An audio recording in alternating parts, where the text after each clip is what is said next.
High value individual arestado naman sa bypass operation sa Olongapo City. Higit kalahating milyong piso ng illegal drugs ang nasamsam. Detala ng balita mula kay Danny Kumilang, RH37. Danny, good morning.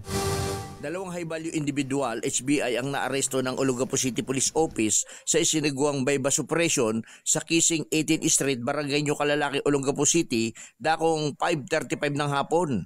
Nasamsam sa operasyon ang 7 sachet ng hinihinalang shabu na tumitimbang ito ng 84.73 gramo na may halagang 571,696 pesos. Kasama na ang isang 1,000 piso bill, 9 na perasong budol money at isang Honda Click motorcycle.